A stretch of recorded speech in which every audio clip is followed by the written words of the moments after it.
नमस्कार, जय हिंद, जय Bhim. WS news channel पॉडकास्टमध्ये आज आपल्यासोबत खास पाहुणे आहे.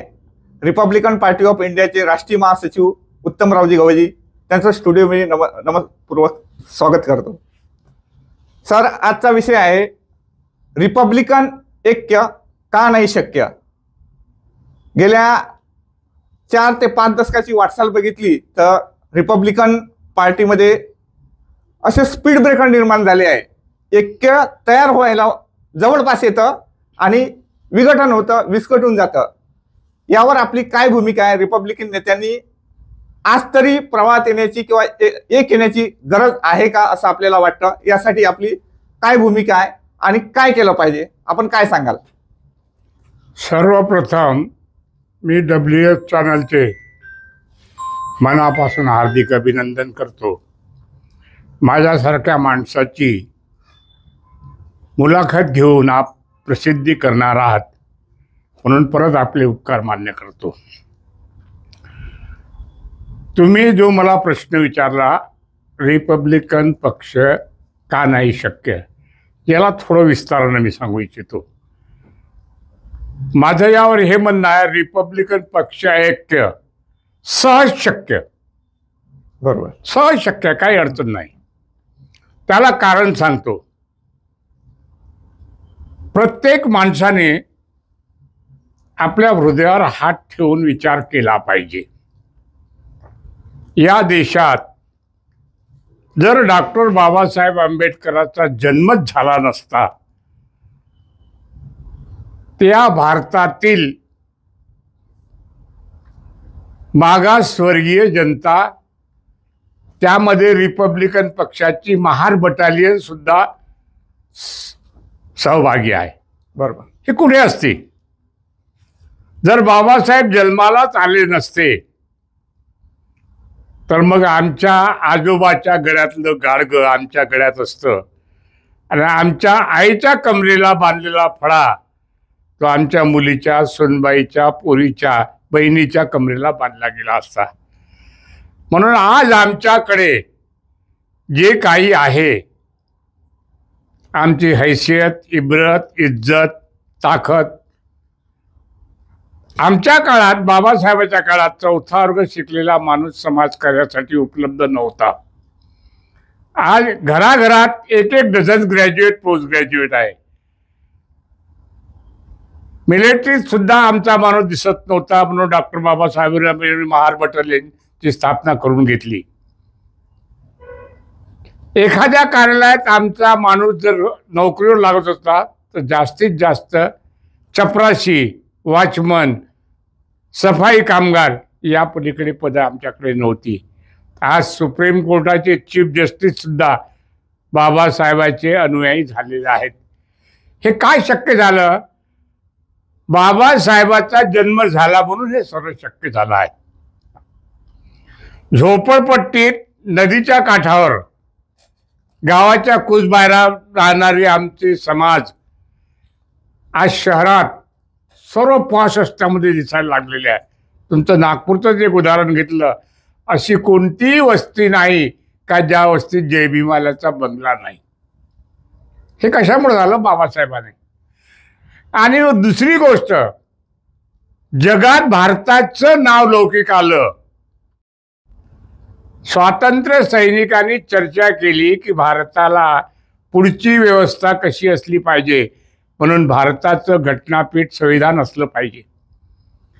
या देशातील विद्वान गांधी, नेहरू पासून देश विदेशात फिरले आणि सर्वांनी देशातील घटनाकारांना विनंती केली का आमचा भारत स्वतंत्र झाला आहे, आमच्या भारताला पुढची कारोबार चालवण्यासाठी घटनेची आवश्यकता आहे, ती लिहून द्या. देशातील विद्वान पंडितांनी सांगितलं की भारत देशाची घटना लिहिणं हे साधं सोपं काम नाही. त्याला कारण असं आहे, जगातला एकमेव भारत देश असा आहे तिथं हजारो पंथ आहेत, पक्ष आहेत, संघटना आहेत. एवढंच नाही तर अंधश्रद्धापासून जातीयवादापर्यंत सगळे वाईट धंदेही आहेत. एकट्या भारत देशात 7,272 जाती मागासवर्गीय आहे. आणि आपल्या महाराष्ट्रात शेड्यूल कास्टच्याच 272 जाती आहे. बरोबर. एवढ्या सर्व लोकांना एका सूत्रात कसं बांधायचं शक्य नाही. म्हणजे तुम्ही सांगा, त्या विद्वान लोकांनी आपल्या देशातील लोकांना विनंती केली की तुम्ही आता परत जा आणि माणसाची ओळख करा.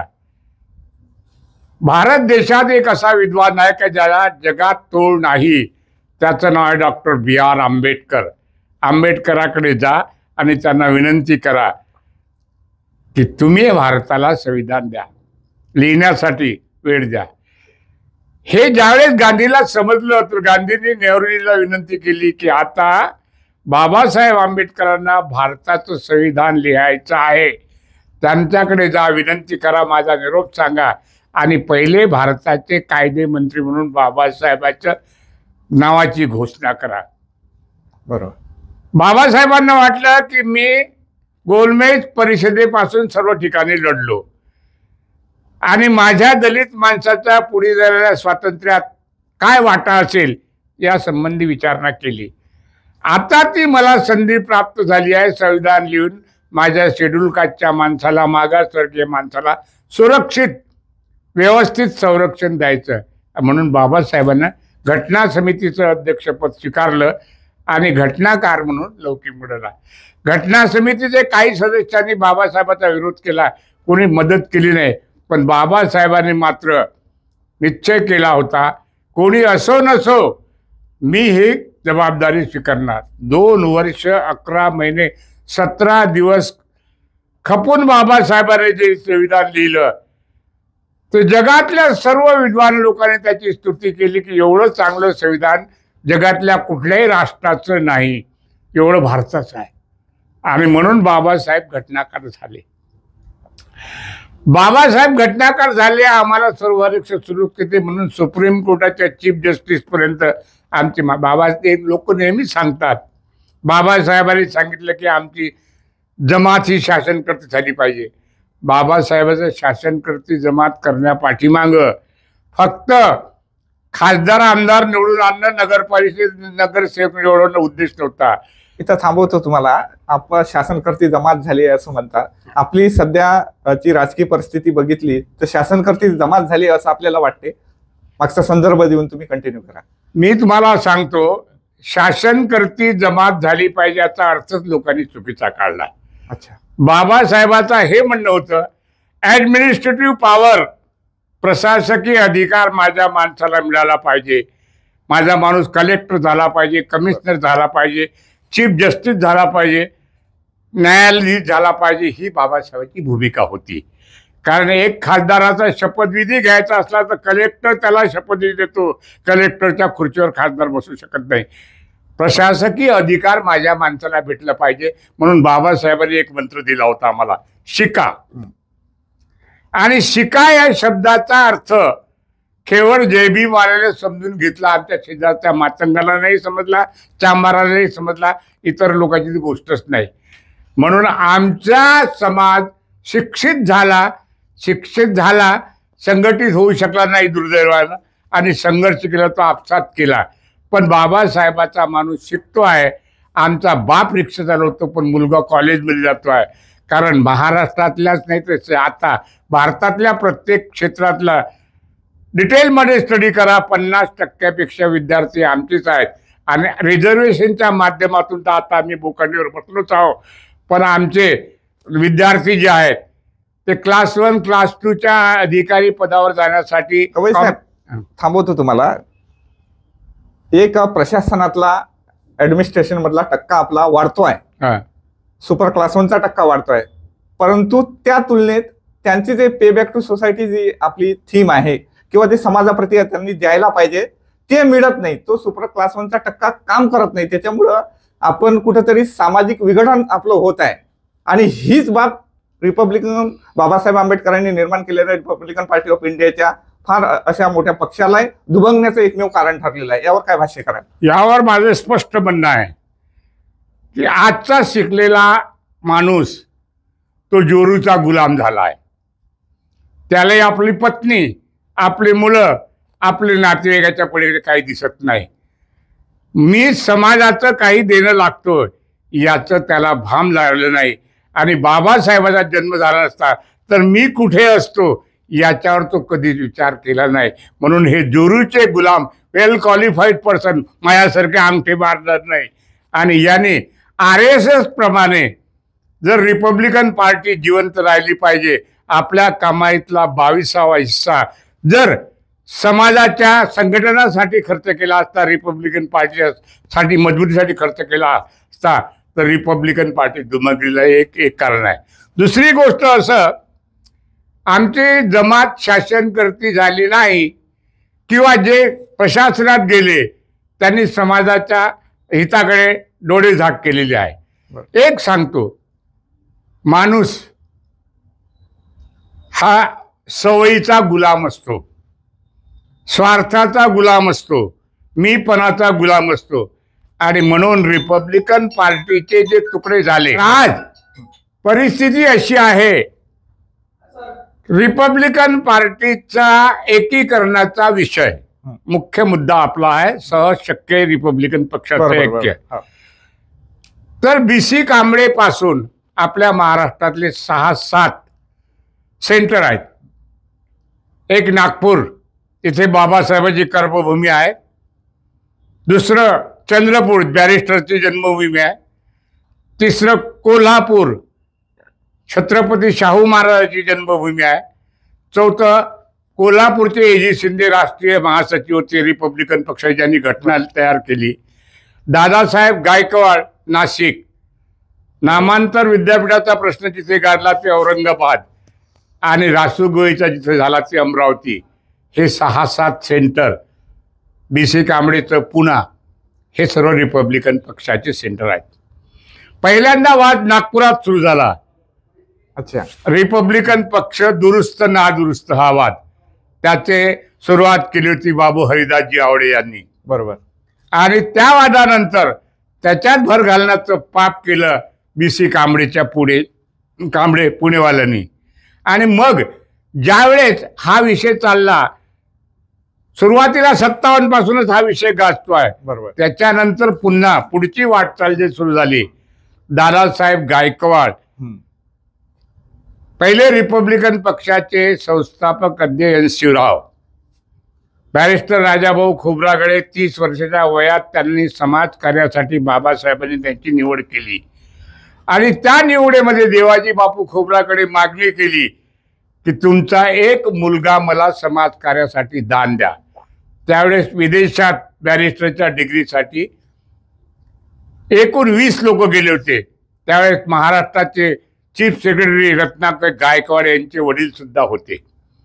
पण ते आले तर 19 लोक कुठे गेले, कुठे हरपले दिसले नाही. कोणी बॅरिस्टर झालं, कोणी कोर्टात प्रॅक्टिस करायला लागलं, कोणी राज्यपाल झालं, इकडे तिकडे गेले. पण बाबासाहेबाच्या सिलेक्शनचा स्वाभिमान ज्याच्या मनात होता आणि देवाजी बापू खोब्रागडे त्या बाबासाहेबांनी त्या बॅरिस्टर राजाभाऊ वयाच्या 30 वर्षात शेड्यूल कास्ट फेडरेशनचं अध्यक्षपद सांभाळून पक्षाला मदत केली. शिवरावच्या निधनानंतर रिपब्लिकन पक्षाचा सिनियर नेता म्हणून ज्याला बाबासाहेबही मान्य होते, दादासाहेब गायकवाड यांनी अध्यक्षपदी जबाबदारी, स्वतः मात्र सेक्रेटरी आले. बरोबर. आणि मग दादासाहेब गायकवाडला ज्यावेळेस पॅरालिसिसचा अटॅक आला, त्यावेळेस रासू गवई साहेबांनी विदर्भाचे सेक्रेटरी म्हणून काम करत, त्यावेळेस त्यांनी त्या दादासाहेब गायकवाडच्या पॅरालिसिस अटॅकचा फायदा घेऊन दिल्लीला एक पेटी दस्तावेज घेऊन गेले. कारण बॅरिस्टर राजाभाऊ खोब्रागडे तर रासू गवईने कागदपत्र जपून ठेवले होते. आणि पार्टी माझ्या ताब्यात आहे, आम्ही पार्टी चालवतो आणि त्याचे हे पुरावे आहेत. त्याच्यावर पंजाबराव दंदी नावाचे त्यांचे एक सेक्रेटरी त्यावेळेस होते, दिल्लीला गेले, इलेक्शन कमिशन साक्ष झाली. आणि मग बॅरिस्टर राजाभाऊ खोब्रागडे नाही तर दादासाहेब गायकवाडला अध्यक्षपदाच्या मान्यता मिळाली. त्यानंतर परत प्रवास सुरू झाला.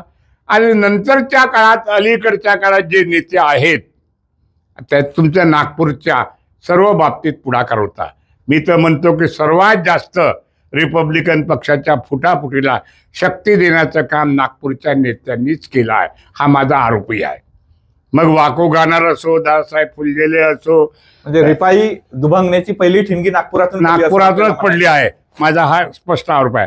आता परत बाबासाहेबांची कर्मभूमी ही नागाभूमी, ज्या ठिकाणी बाबासाहेबांना दीक्षा दिली, त्या नागपुरातल्या लोकांना आम्ही आजही, जसे विदेशातला माणूस भारतात आला की भगवान गौतम बुद्धाचा जन्म झाला पाहिजे म्हणून त्याला मोठ्या भावाचा दर्जा देतो, आम्ही अमरावतीचे लोकही नागपूरला आमचे सिनियर भाऊ म्हणून मान्य करतो, कारण बाबासाहेबांच्या संपर्कात आलेले नागपूरचे नेते आहे. आणि मग रिपब्लिकन पक्षाची फुटाफट झाली. पहिला हमला कांशीरामने केला, दुसरा हमला रिपब्लिकन पक्षाच्या नेत्यावर पॅन्थरच्या नेत्याने केला, आणि तिसरा मग जे इंग्रजी नावाचे पक्ष आले, राजाभाऊ ढालेचा मास मुवमेंट, ढाले आणि ढोले याच्यात जो वाद झाला पॅन्थरच्या जाहीरनाम्यावर, पॅन्थरचा जाहीरनामा हा कम्युनिस्ट विचारसरणीशी बांधला आहे असं राजा ढालेला वाटत होतं, आणि ढोलेला मात्र त्याचा नामा जाहीर की जाहीरनामा असा विचार चर्चेला आला. मग या लोकांनी पॅन्थरची चळवळ आली. वर्ली विसायच्या कोलीवाड्यात जे घडलं त्याला प्रसिद्धी मिळाली, लोक वैतागले होते रिपब्लिकन पक्षामुळे, आणि जो चळवळ चालेल त्याच्या पाठीमागं धावायचं. हा कालखंड कधीचा असेल? 1989. हा, पॅन्थरच्या चळवळीचा कार्यकाळ. मग तुम्हाला सांगतो, माणसाच्या स्वार्थाला काही आळाबंधन घालणं सहज शक्य नाही, मी पणाला आळा घालता येते सहज शक्य नाही.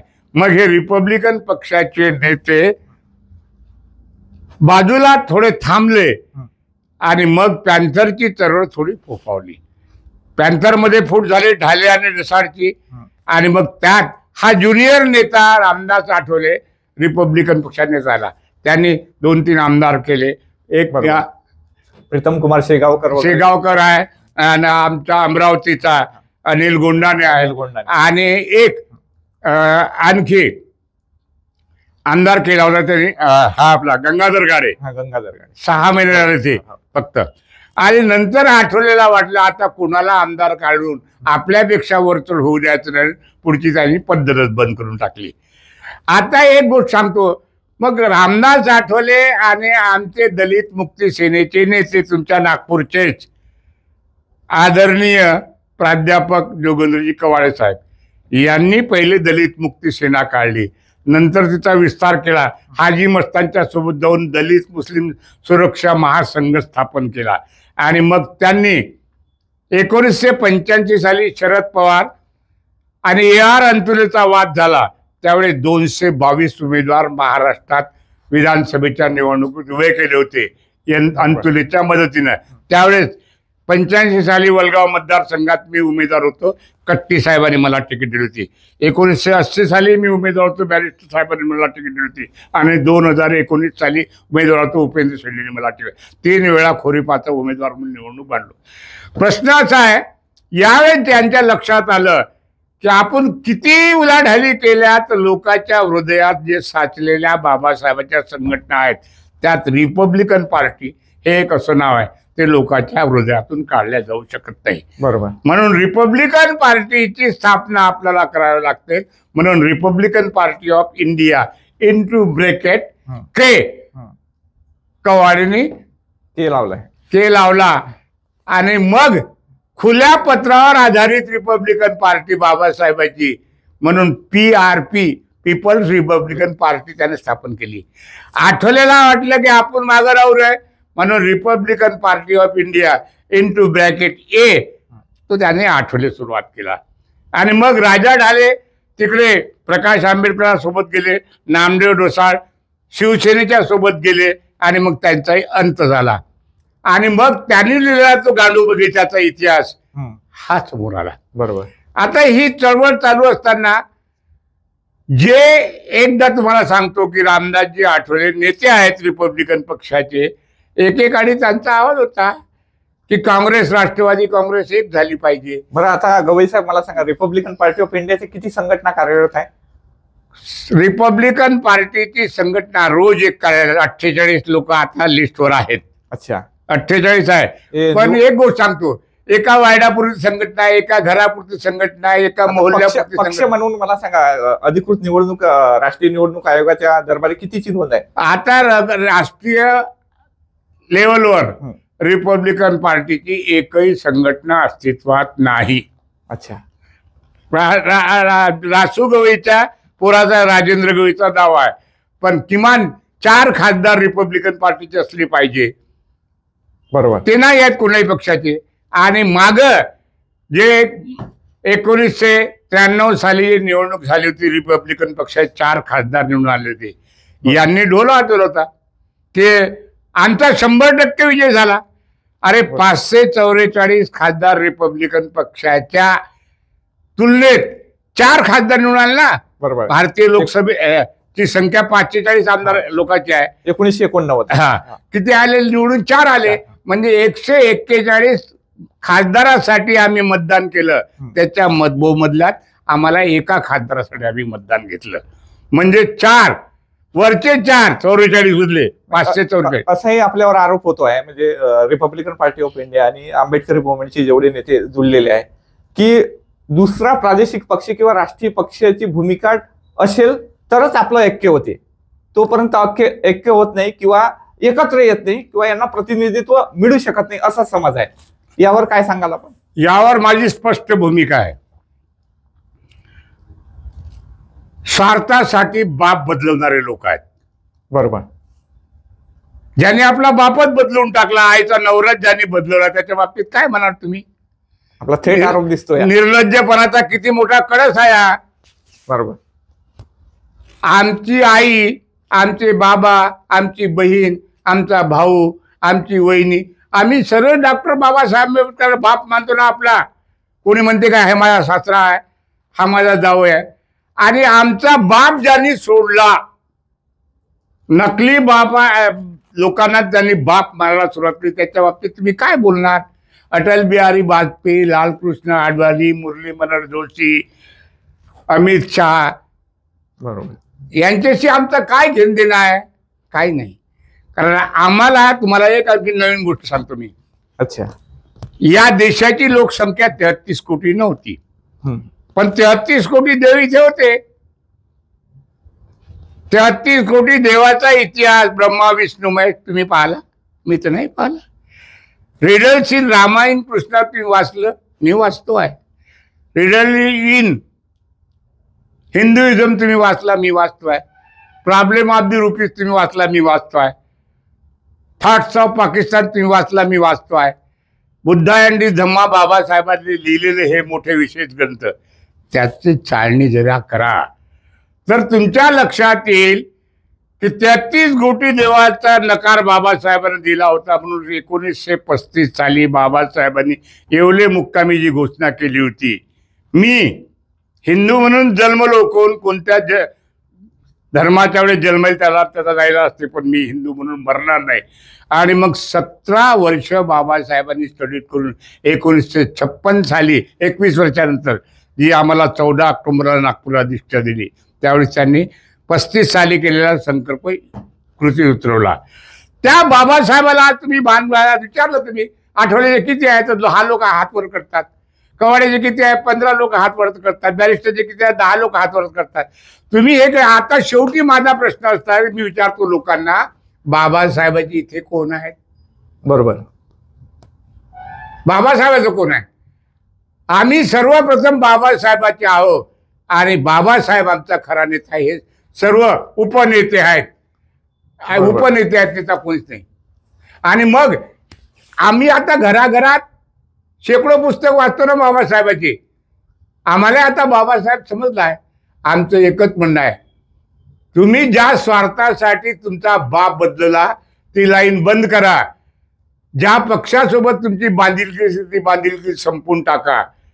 आणि म्हणून त्या दिवशी मी सांगितलं, यकीनन भीम ना होता तो ये आझादी नहीं होती, हम कहना मान लेते उनका तो ये बर्बादी नहीं होती. चली आई आजादी मगर दुल्हन बनी कैसे, मेरा भीम दूल्हा नहीं होता तो ये शादी नहीं होती. दुसरं एक सांगतो, कल में तीरगी से जिसने नूर पैदा कर दिया. सुंदर चित्र केलं. कल में तीरगी से जिसने नूर पैदा कर दिया, जा बख्शी की जिसने हम मुर्दों को मसीहा कर दिया. आमच्यातला बाबासाहेब आम्ही बाजूला सारला तर आम्ही आहो काय? आम्ही चालते पुरते मुर्दे आहो. उत्तम गवई असो, आठवले असो, कवाडे असो, कोणी असो, आम्हाला काय अस्तित्व आहे? आमची गवई साहेब, आता त्या दिवशी तुम्ही उपेंद्र शिंदेची अभिवादन सभा होती, त्यामध्ये पोट तिडकीनं भूमिका मांडली की आपल्याला ऐक्य ही काळाची गरज आहे, आणि तुम्ही परखडपणे भाष्यही केलं, टीका टिप्पणीही केली. यामध्ये त्यांचा प्रतिसाद काही नव्हता, म्हणजे रामदास आठवले होते, कवाडे होते. आता त्याच्यानंतर ही प्रक्रिया पुढे सरकली काय? नाही, अजून काही नाही. त्यांच्याकडून मला कुठल्याही प्रकारचं बोलणं झालं नाही. फक्त त्याशी बोलता बोलता विनोद म्हणून जरी म्हटलं असतं, मग आठवलेंना ऑफर केली का तुम्ही आमचा पक्ष जॉईन करा, तुम्ही चांगलं बोलता. मी तुम्हाला सांगतो, मी आठवलेपेक्षा 10-15 वर्षाने मोठा आहे. माझं वयाचे 80 वर्षे मी पूर्ण केले आहे. आता 80 वर्षाचं माझं वय आहे. आणि तुम्हाला एक सांगतो, यांच्या काही प्रतिक्रिया कधी येतील? जी जे भाषा मी वापरली, या भाषेत समाज त्यांना बोलायला सुरुवात करेल. बरोबर. कारण समाजाला रिपब्लिकन पक्षाचं ऐक्य पाहिजे. जनावरं एकत्र होऊन बसतात. जनावरं एखाद्या चौकाच्या त्याचे तोंड बाहेर असतात आणि कमरेचा भाग खाली असतो. जनावराला ऐक्य महत्वाची वाटते. कारण एकच सांगतो, आता एकच गोष्ट गापते. काल हाय बोलला महाराष्ट्राचा मुख्यमंत्री, एक है तो सेफ है. पंतप्रधान बोलला एकच. आपण कधी एक शेप होणार आहे? आमचं एक म्हणणं असं आहे, तुमचे ज्याच्याशी जे रिलेशन असते पहिले संपुष्टात आणा. आणि मी जगलो तर बाबासाहेबाच्या विचारासाठी आणि मरेन तर बाबासाहेबाच्या विचारासाठी, हा संकल्प तुम्ही पहिले करा. बाबासाहेबापेक्षा कोणी मोठा नाही, मी मोठा नाही.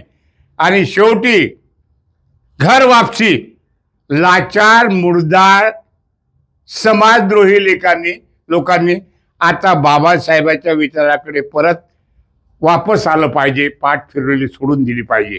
आणि मग रिपब्लिकन पक्षाचं ऐक्य 100% ऐक्य एका दिवशी होत नाही. 100% एका दिवशी ऐक्याचं पाऊल पुढे टाकलं गेलं तर आपण खोरीपचा जो राष्ट्रीय महासचिव पदाचा राजीनामा तात्काळ द्या. मी एक तुम्हाला सांगतो, मी खोब्रागडे रिपब्लिकन पक्षाचा राष्ट्रीय महासचिव आहे. काय? बरोबर. कारण बाबासाहेबाच्या जिवंतपणी सुरुवात तुमच्यापासूनच व्हायला पाहिजे. मी तुम्हाला सांगतो ना, रिपब्लिकन पक्षाचा आमचा पुरा गट माझ्यासोबत जे काम करतात, सर्व ऐक्याचं समर्थन आम्ही करतो.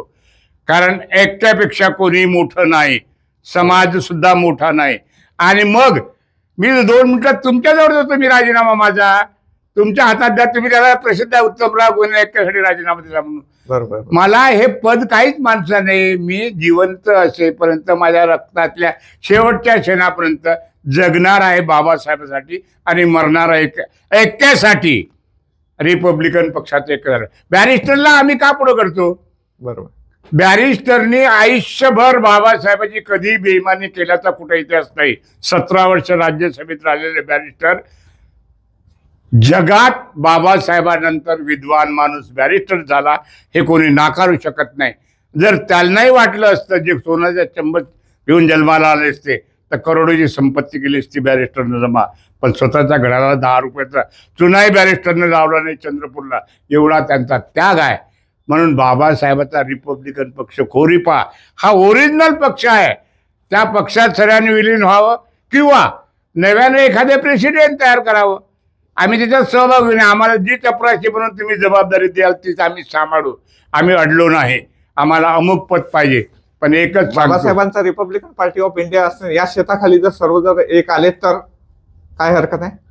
सर्व रिपब्लिकन पार्टी ऑफ इंडिया या शब्दाखाली एक आले पाहिजे. पण पार्टी ऑफ इंडियाचं बॅनर आहे कोणापाशी? रासुगोईच्या राजेंद्र गोई पाहिजे. ती लायकी आहे का त्या राजेंद्र गोईची रिपब्लिकन पक्षाचं नेतृत्व करण्याची? कुणाच्याही नेतृत्वात एक करता काय तुम्ही? एक सांगा ना, जगात तुम्ही उद्या काही ठेका घेतलाय का रिपब्लिकन पक्षाच्या नेत्यांनी? जनतेत दुसरा नेता नाही. म्हणजे उत्तरार्धाकडे वळतोय पॉडकास्टच्या. मला सांगा, जर सर्वजण एका मंचावर आले आणि तिथून ग्रास रूटहून काम चालू केलं, कारण जनजागृती महत्वाची आहे. तुम्हाला सर्व कार्यकर्ते पदाधिकाऱ्यामध्ये जायचं, आम्ही एकत्र होतोय, अशी काही मुंबई लेवलवरून, पुण्या लेवलवरून अशी काही चर्चा होत मी आहे का? काय पण त्याला सांगतो, बळ मिळालं पाहिजे, नुसते मी चर्चा होऊ एक नये. सांगतो, लढाई हे घरापासून सुरुवात केली पाहिजे. बरोबर. मी माझ्या चांदुर्ली अमरावती जिल्ह्यात हा प्रयोग सुरू केलेला आहे.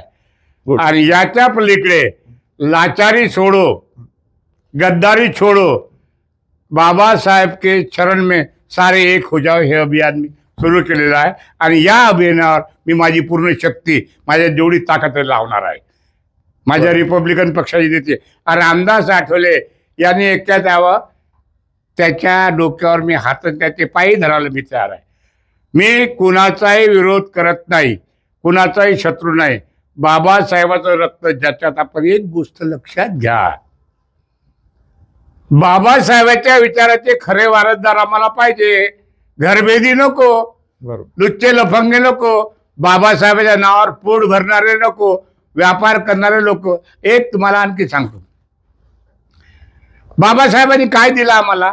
रिपब्लिकन पार्टी दिली, शेड्यूल कास्ट फेडरेशन दिलं, बाबासाहेबांना आम्हाला समता सैनिक दल दिलं. आणि सर्वात काही दिलं असेल तर बाबासाहेबांनी आम्हाला आत्मसन्मान दिला, ज्ञान दिलं, शील दिलं, प्रज्ञा दिली, पंचशील दिलं, भगवान गौतम बुद्धाचा धम्म दिला आणि भारताचं संविधान. याच्यापेक्षा सर्वात जास्त मोठं काही दिलं असेल तर आम्हाला वोटिंग पॉवर दिला. बरोबर. ज्या दिवशी मतदानाचा आम्हाला अधिकार दिला बाबासाहेबांनी, ते मतदान विकण्यासाठी तुम्हाला अधिकार दिला काय? त्याची दलाली खाण्यासाठी तुम्हाला अधिकार दिला काय? त्याचा व्यापार करण्यासाठी दिला काय?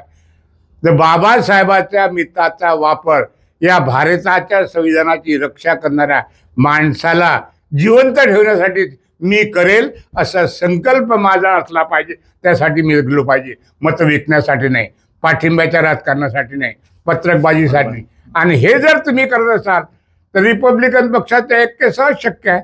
बरोबर. काहीच अडचण जाणार नाही. प्रत्येकाला वाटतं आम जनता.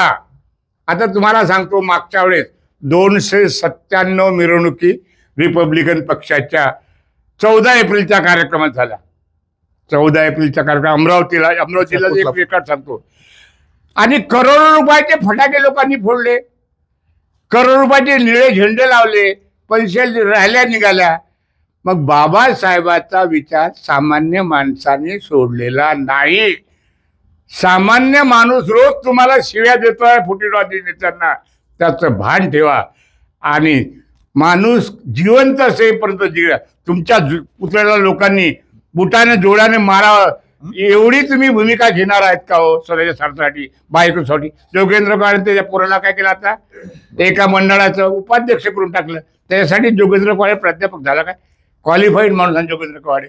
बिलकुल. आणि म्हणून तुम्हाला सांगतो, राठवली उद्या त्याची बायको रामनाची पोरग त्यासाठी पार्टी समाज राबवणार आहे का? मी सांगतो की आमची बायको, मुलगा, पोरं, सुना हे आमच्यासाठी दुय्यम बाब आहे. आमचा बाप बाबासाहेब आहे. म्हणून मी उत्तमराव गोळी, माणूस 7व्या वर्ष शिकला, तुमच्याबरोबर बोलतो आहे. राष्ट्रीय रिपब्लिकन पार्टी ऑफ इंडिया जर ऐक्य झालं तर रिपब्लिकन पार्टी ऑफ इंडियाचे राष्ट्रीय अध्यक्ष म्हणून एका माणसाची निवड आम्ही होऊ देणार नाही. एक प्रेसिडेंट तयार करू, एक संसदीय मंडळ तयार करू, ते मंडळचे अध्यक्षपदाची जबाबदारी काढेल. एकाचं नाव कुणाचं नाही. तो रमखा एकाला कुणालाही बनणार नाही. 10-11 माणसाची एक कमिटी करू, ते सर्वांना मार्गदर्शन करेल. ऐक्याची ब्ल्यू प्रिंट आपल्याकडे आहे? ऐक्याची ब्ल्यू प्रिंट नाही. अच्छा, मग त्या पद्धतीनं कसं काम? नाही, तेच सांगतो की आता सुरुवात झाली आहे, माझी सुरुवात झाली आहे. आणि मग ठिकठिकाणी पहिले गावातले 5 जमा करायचे, मग जिल्ह्यातले 50 होतील, मग ते एका प्रदेशातले 11 जिल्हे आहेत विदर्भात, इथं 500 होतील. या पद्धतीने ही मोहीम मी जिवंत असेपर्यंत राबवणारा रिपब्लिकन पक्षाची ऐक्याची मोहीम, त्याचा प्रवक्ता म्हणून मी काम करेल. त्यासाठी माझ्या पूर्ण कुटुंबाची हैसियत कोणाला लागली तरी मी पर्वा करणार नाही. इथे थांबवतो. पॉडकास्टमध्ये आज होते उत्तमरावजी गवई. अतिशय रिपब्लिकन ऐक्य सहज शक्य आहे यावर अतिशय सुंदर असं मार्गदर्शन त्यांनी केलेलं आहे. रिपब्लिकन ऐक्याचा लढा अतिशय नेटानं त्यांनी अमरावतीतून दिल्लीच्या तख्तापर्यंत जावा असं मी त्यांना शुभेच्छा व्यक्त करतो.